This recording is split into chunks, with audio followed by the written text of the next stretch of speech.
السلام علیکم۔ First year class, اس کی آج ہم نعت کی حصہ نظم تشریح کر رہے ہیں۔ پہلے 2 اشعار ہم پڑھ چکے ہیں اور آج شعر نمبر 3 اس کی ہم نے تشریح کرنی ہے۔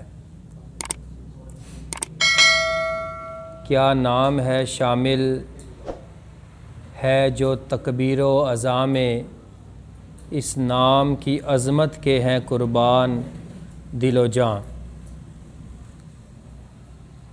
تکبیر اللہ کی بڑائی بیان کرنا، اور دوسرا اس کا مطلب ہے کہ نماز کا بلاوا آنا، اور عظمت کہتے ہیں بلندی کو۔ اس شعر کا مفہوم آپ صلی اللہ علیہ وآلہ وسلم کے نام کی عظمت کا یہ عالم ہے کہ یہ نام تکبیر و اذاں کا لازمی جزو اور حصہ ہے۔ حضور صلی اللہ علیہ وآلہ وسلم کے نام کے بغیر اذان مکمل نہیں ہو سکتی، اور میرے دل و جان اس نام کی بلندی پر نثار ہے۔ شاعر در حقیقت اس شعر میں ایک بات کو بیان کرنا چاہتا ہے کہ رسالت جو ہے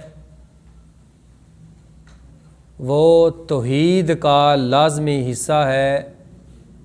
جہاں پر ہم اللہ تعالیٰ کی وحدانیت کا ذکر کرتے ہیں، وہیں پر ساتھ ساتھ ہم حضور صلی اللہ علیہ وآلہ وسلم کی رسالت کا بھی ذکر کرتے ہیں۔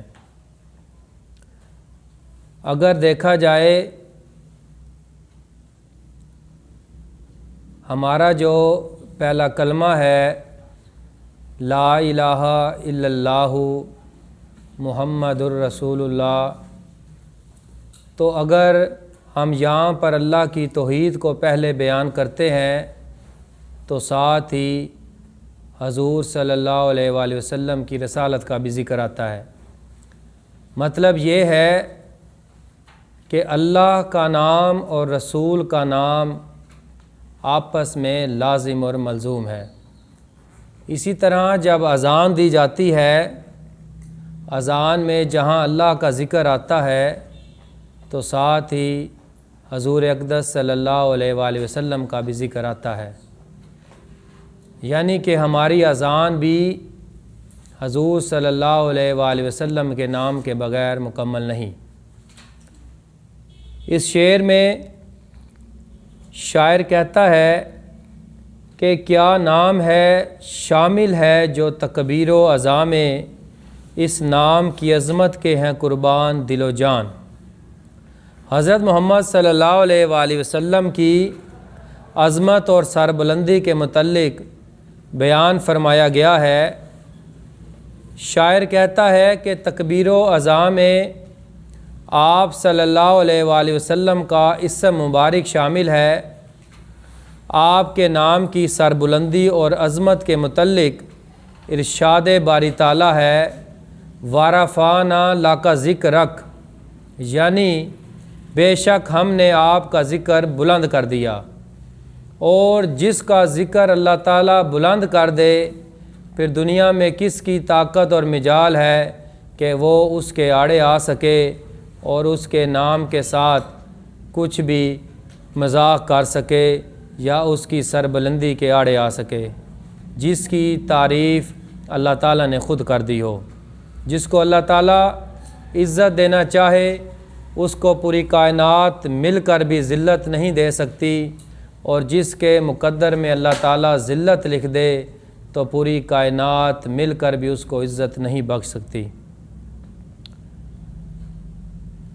لہٰذا حضور اقدس صلی اللہ علیہ وآلہ وسلم کا نام نہ صرف بعثت نبوی کے بعد دنیا میں پھیلا، بلکہ حضرت آدم علیہ السلام سے بھی پہلے اس نام اقدس اور ذات اقدس کا افلاک و ملائک میں چرچا تھا، یعنی کہ آسمانوں پر اور فرشتوں کی زبان پر حضور صلی اللہ علیہ وآلہ وسلم کا چرچا تھا۔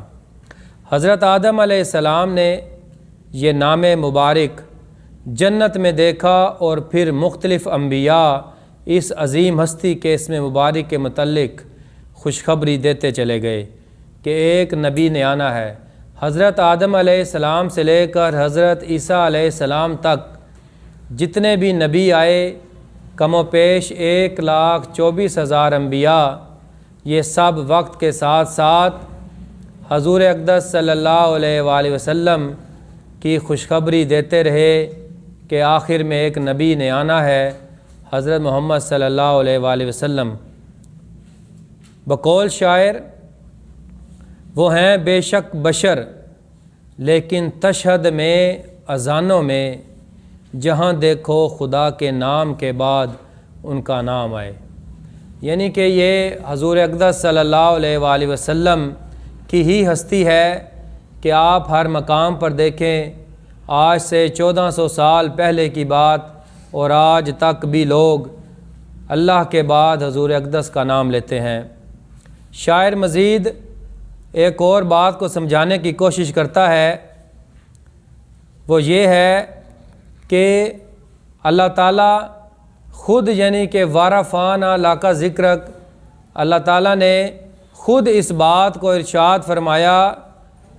وہ کیا بات تھی کہ ہم نے آپ کا ذکر بلند کر دیا، یعنی کہ اللہ تعالیٰ خود حضور اقدس صلی اللہ علیہ وآلہ وسلم کی تعریف کرتے ہیں۔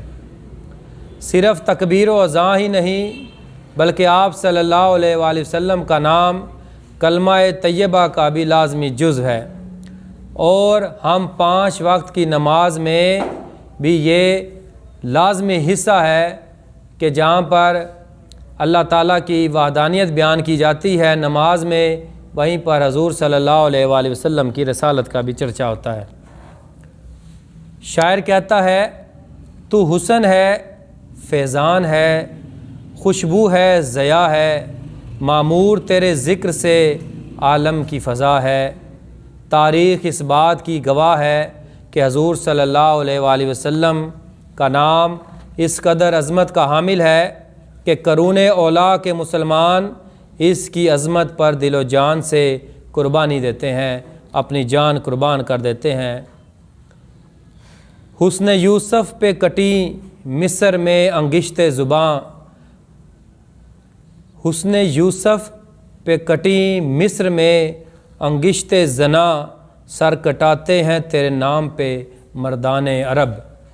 یعنی کہ حضرت یوسف علیہ السلام اتنے خوبصورت تھے کہ ان کی خوبصورتی کو دیکھ کر مصر کی خواتین نے لا علمی میں اپنی انگلیاں کاٹ لی، لیکن شاعر اس بات کی طرف اشارہ کرنا چاہتا ہے کہ حضور اقدس صلی اللہ علیہ وآلہ وسلم اتنے حسین اور جمیل تھے، آپ کے قول و افعال اتنے بلند تھے کہ آپ کو دیکھ کر عرب کے لوگوں نے، عرب کے شاہ سواروں نے اپنی گردنیں کٹا دی۔ یہ اس نام کی عظمت کی تاثیر تھی، اور پھر اس پرعظمت نام نے انہیں دنیا اور آخرت دونوں میں عظمت بھی دلوائی۔ شاعر کی بھی یہی آرزو ہے کہ وہ اس عظمت کے حامل نام پر دل و جان سے قربان ہو جائے اور اپنی خون کا آخری قطرہ تک حضور صلی اللہ علیہ وآلہ وسلم کی ذات پر نشاور کر دے۔ یہ شعر نمبر 3، اس کی آج ہم نے تشریح کی ہے، تو انشاءاللہ شعر نمبر 4 کی تشریح ہم کل کریں گے۔ اللہ حافظ۔